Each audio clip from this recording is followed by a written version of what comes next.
आई studio देखने वाले सभी नाजरीन को मेरी तरफ से अस्सलाम वालेकुम।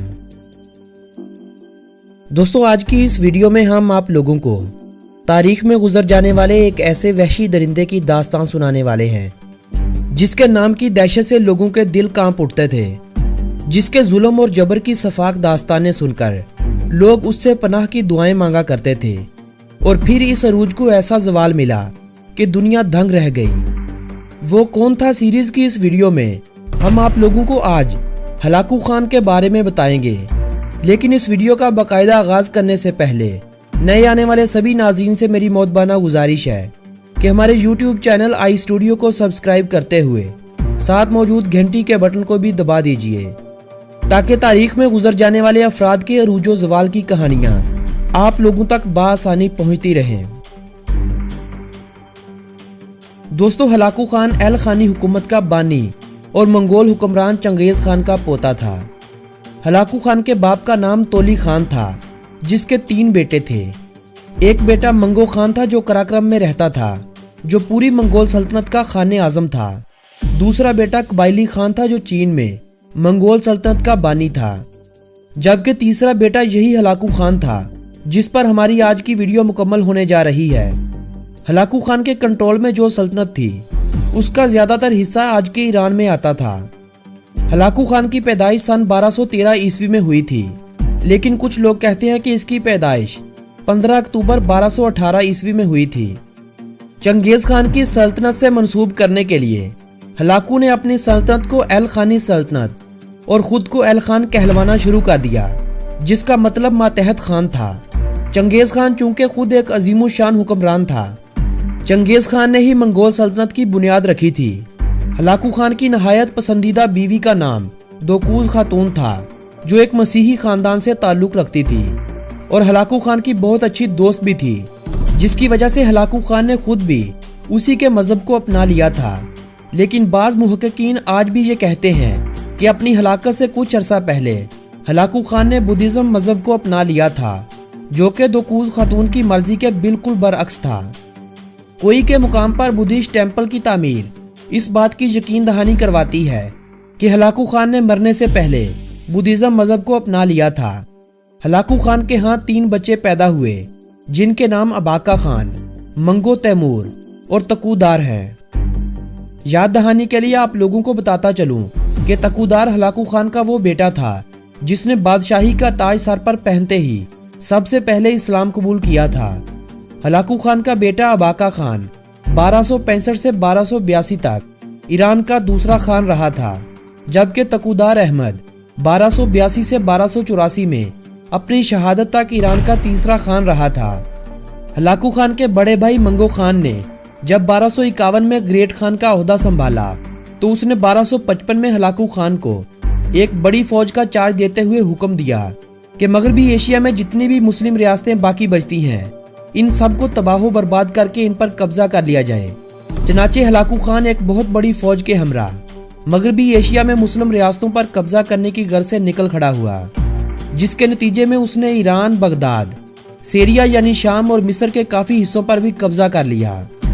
मंगू खान ने हलाकू खान को हुक्म दिया था कि जो तुम्हारे सामने हथियार डाल दे उससे नरमी से पेश आओ, और जो तुम्हें मना करे उस पर जुल्म बर्बरियत की इंतहा कर दो।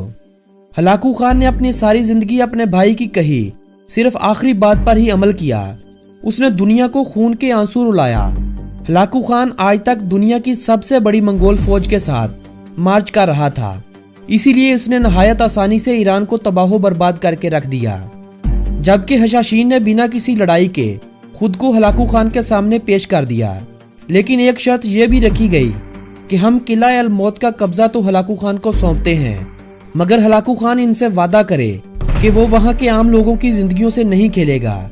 इस फतह के बाद हलाकू खान का अगला टारगेट बगदाद शहर था। नवंबर 1257 में हलाकू खान फिर से एक अजीमुशान फौज के हमरा बगदाद पर चढ़ाई के लिए निकल खड़ा हुआ। बगदाद पहुंचकर उसने खलीफा मौसम बिल्ला को हथियार डालने के लिए कहा, लेकिन खलीफा ने हथियार डालने के लिए सरासर इनकार कर दिया। इसके बाद हलाकू खान का शातिर दिमाग चलना शुरू हो गया। उसने एक नया मंसूबा बनाया। खलीफा के मशीर इब्नुल कोमा को खलीफा से गद्दारी करने पर राजी किया, जिसकी वजह से बगदाद की फौज 2 हिस्सों में बंटकर बहुत थोड़ी रह गई, जिसके बाद हलाकू खान ने बड़ी आसानी से बगदाद शहर पर अपना कब्जा जमाने का मंसूबा बना लिया। 29 जनवरी 1958 को मंगोल फौज एक चाइनीज जनरल गवाऊ खान की निगरानी में बगदाद शहर पर हमला आवर हुई। बगदाद शहर चूंकि हर तरफ से दीवारों में घिरा हुआ था, इसलिए बगदाद पर कब्जा करना इतना भी आसान नहीं था। गवाऊ खान ने बड़े साइज की टायरों पर चलने वाली मंजनीकें तैयार की और हमले में भरपूर इजाफा कर दिया। 5 फरवरी को बगदाद शहर की एक दीवार गिराकर इस पर कब्जा कर लिया गया, जिसके बाद खलीफा ने हलाकू खान से राब्ता करने और बातचीत करने की कोशिश की, लेकिन हलाकू खान ने खलीफा की इस पेशकश को मुस्तरद कर दिया। 10 फरवरी 1258 को खलीफा ने हथियार डालते हुए खुद को हलाकू खान के हवाले कर दिया। हलाकू खान की अफवाज 13 फरवरी को बगदाद में दाखिल हुई तो बगदाद पर जैसे क़यामत टूट पड़ी हो। हर तरफ लाशों के ढेर लग चुके थे और खून तो ऐसे बह रहा था जैसे फुरात का पानी बह रहा हो। बगदाद शहर की आधे से ज़ायद फौज को सरेआम सजाएं दी गई, इनके सर तन से जुदा कर दिए गए। कत्लो गारत का यह सिलसिला तकरीबन 1 हफ्ता मुसलसल चलता रहा। इल्मो तारीख के खजानों से भरी हुई दुनिया की सबसे बड़ी library the grand library of Baghdad को भी सफाई हस्ती से मिटा दिया गया। मुहर्रिकीन बताते हैं कि इस लाइब्रेरी की सारी किताबें दरियाए तिग्रिस में बहा दी गई थी। कहते हैं कि इस वाक़े के कई महीनों बाद तक इस दरिया का पानी काला रहा था।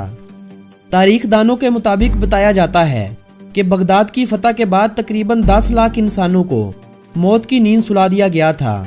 मंगोल फौज ने शहरों को लूटा, मसाजिद की बेहुरमती की, हस्पतालों और लाइब्रेरियों को तो जड़ से उखाड़ फेंका। ग्रैंड लाइब्रेरी की इमारत को आग लगा दी गई। खलीफा को गिरफ्तार कर लिया गया और उसे जिंदा रखा गया ताकि वो ये सारी तबाही अपनी आंखों से देख सके। जब बगदाद शहर खंडरात के मंजर बयान करने लगा तो खलीफा को भी मौत की अब्दी नींद सुला दिया गया और इस तरह बगदाद शहर पर हलाकू खान का मुकम्मल कब्जा हो गया। इसके बाद 1259 में मंगोल अफवाज ने सीरिया यानी शाम का रुख किया। 1260 में हलाकू खान ने आर्मेनिया की मसीही फौज, जो उस वक्त सल्तनत किलिकिया में फराइज सर अंजाम दे रही थी, उन्हें भी अपने साथ मिलाया और बड़ी आसानी के साथ सीरिया को भी फतह कर लिया। अगले 1 से 2 माह सीरिया के शहरों के लिए किसी क़यामत से कम नहीं थे। कोई शहर हलाकू खान के जुल्म जबर का निशाना बन रहा था तो कोई मसीही अफवाज के हाथों। इंसानी लाशों के ढेर हर तरफ बढ़ते जा रहे थे। हर तरफ वहशत का आलम था, खून की नदियां बह रही थी। मसाजिद की बेहुरमती इनका मामूल बन चुका था। हलाकू खान के सीरिया पर हमले से पहले वहां का हुक्मरान अन-नासिर यूसुफ एक बहुत ताकतवर हुक्मरान कहलाया जाता था, जिसकी शोहरत के चर्चे न सिर्फ हमसाये मुल्क मिस्र बल्कि अरब के कई ममालिक तक फैले हुए थे। जंग के इसी साल यानी 1260 में हलाकू खान ने अन-नासिर यूसुफ को भी कत्ल कर दिया। बगदाद और दमिश्क की तबाही के बाद मुसलमानों की ताकत थोड़ी कम हो गई, लेकिन दूसरी तरफ हलाकू खान था कि रुकने का नाम ही नहीं ले रहा था। ईरान, इराक और शाम के बाद उसकी अगली मंजिलें फ़लस्तीन और मिस्र का शहर काहिरा था। हलाकू खान ने एक धमकी अमेज पैगाम ममलूक सुल्तान को भिजवाते हुए कहा कि अगर वो काहिरा को उसके हवाले नहीं कर देते तो उसका हाल भी बगदाद जैसा बना दिया जाएगा। लेकिन ममलूक सुल्तान ने हलाकू खान के आगे हथियार डालने से सरासर इनकार कर दिया। अब हलाकू खान काहिरा पर हमले के लिए बिल्कुल तैयार बैठा था, लेकिन हालात ने पलटा खाया और उसे मालूम हुआ कि उसका बड़ा भाई मोंगू खान इस दुनिया से चल बसा है और अगले खान की तकर्री के लिए उसे भी मंगोलिया जाना होगा। हलाकू खान के वापसी के सफर की यही एक बड़ी वजह थी जो उसे मंगोलिया ले जा रही थी। मंगोलिया पहुंचकर वो अपने बड़े भाई की जगह द ग्रेट खान के ओहदे पर विराजमान हो गया। दूसरी तरफ ममलूक सुल्तान बदले की आग में दहक रहा था। उसे हर हाल में सीरिया, बगदाद और दमिश्क की तबाही का बदला लेना था। चनाचे ममलूक सुल्तान ने एक बड़ी फौज तैयार की और एक बड़े हमले की तैयारी शुरू कर दी। 1260 में खबर पहुंची कि मंगोल अफवाज दरियाए जॉर्डन को अबूर कर चुकी हैं। यह खबर सुनकर सुल्तान ने मिस्री अफवाज के हमरा वादी यजरील का रुख किया। यालूत के मुकाम पर मंगोल और ममलूक अफवाज का एक दूसरे से आमना सामना हुआ। ममलूक सुल्तान इस दफा एक मखसूस मंसूबा बंदी के तहत मैदान जंग में उतरा था। सुल्तान ने हिट एंड रन मंसूबा बंदी के तहत भरपूर हमला किया और हमले के बाद फरार होने की कोशिश की ताकि मंगोल अफवाज इसका पीछा करें और एक मखसूस मुकाम पर जाकर मंगोल अफवाज का घेराव किया जा सके। चनाचे वही हुआ जिसकी सुल्तान ने तरकीब बना रखी थी। जब सुल्तान अपनी फौज के हमरा उस मखसूस मुकाम पर पहुंचा तो मंगोल अफवाज भी पीछा करते करते वहां पहुंच गए, जहां पहले से छुपे हुए ममलूक दस्तों ने अचानक उन पर हमला बोल दिया। मंगोल अफवाज ने हर मुमकिन कोशिश की कि किसी तरह इस हमले से महफूज रहा जाए, लेकिन हमला इस नोयत का था कि उन्हें संभलने का मौका ही नहीं मिला और एक एक करके मंगोल फौज को सुला दिया गया। मंगोल अफवाज को आज तक इस कदर बदतरीन शिकस्त का सामना पहले कभी नहीं करना पड़ा था। इस जंग के खात्मे के बाद मंगोल सल्तनत की फतूहात का सिलसिला खत्म हो गया। दूसरी तरफ Hulagu Khan the great Khan का ओहदा संभाले हुए था और ताकत का ऐसा जुनून उसके सर पर सवार हो चुका था कि उसे कुछ और नजर ही नहीं आ रहा था। जंगे जालूत के दरमियान उसने एक दिन तमाम मुस्लिम उलमा को इकट्ठे किया और अपने सामने पेश होने का हुक्म दिया। उलमा कराम जब हलाकू खान के सामने पेश हुए तो उस वक्त हलाकू खान अपने घोड़े पर बैठा हुआ था और इसके हाथों में एक लीमू था। वो बार बार हवा में इस लीमू को उछालता और कैच करता था।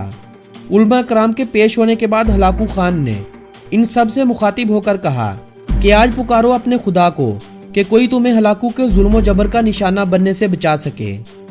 हलाकू खान की यह बात सुनकर तमाम उलमा कराम के दिल लर्ज उठे, वो सब खामोश हो गए। इतने में एक बुजुर्ग आलम ने खड़े होकर हलाकू की जानब देखा और उससे मुखातब होकर कहा कि हलाकू डरो अल्लाह के अजाब से। तुम ये जो लीमू हवा में उछाल रहे हो, कहीं ऐसा ना हो कि ये हवा में जाए और इसके वापस आते तक तुम्हारी जान तुम्हारे बदन से अलग हो जाए। बुजुर्ग आलम के अल्फाज सुनते ही हलाकू का दिल लरज उठा और वो लीमू उसके हाथ में आने की बजाय जमीन पर जा गिरा। जैसे ही हलाकू खान ने लीमू उठाने के लिए अपने आप को घोड़े से झुकाना चाहा तो उसका घोड़ा भाग दौड़ा। हलाकू का पांव घोड़े की नाल में ऐसा फंसा कि उसे सीधा होने का मौका ही ना मिल सका। उसका घोड़ा इतनी रफ्तार से दौड़ रहा था कि हलाकू का सर पत्थरों और चट्टानों से बुरी तरह टकरा रहा था। हलाकू घोड़े से गिरा तो वो शदीद जख्मी हो चुका था। काफी अरसा मफलूज रहने के बाद बिलाखिर 8 फरवरी 1265 के रोज ये नहायत जालिम और जाबर दरिंदा बिलाखिर अपने अंजाम को पहुंच गया। हलाकू खान को शाही जजीरे पर दफन किया गया। ये जजीरा आजकल ईरान के मशरकी आज़रबाईजान सूबे में वाक़या है। मंगोल खानदान में ये आखिरी ऐसा खान था जिसकी मौत पर लोगों की कुर्बानी भी दी गई थी। बेशक हर अरूज को एक ना एक दिन जवाल जरूर आता है और ऐसा ही कुछ हुआ हलाकू खान के साथ, जब उसके अरूज को उसी के घोड़े ने जवाल में बदल दिया। दोस्तों, आज की हमारी ये वीडियो अपने इख्तिताम को पहुंचती है। मजीद इसी तरह की मालूमाती वीडियोस देखते रहने के लिए इस वीडियो को अपने अजीज़ो अहबाब के साथ व्हाट्सएप और फेसबुक वाल पर शेयर कर दीजिएगा। मेरी हौसला अफजाई के लिए इस वीडियो को लाइक करना हरगिज़ न भूलें। अगली वीडियो किस इंसान की ज़िंदगी पर बनाई जाए, कमेंट बॉक्स में हमें अपनी राय से ज़रूर नवाजिएगा। आपसे मुलाकात होगी ऐसी ही किसी मालूमाती वीडियो के ज़रिए। तब तक के लिए मुझे दीजिएगा इजाज़त। अल्लाह निगहबान।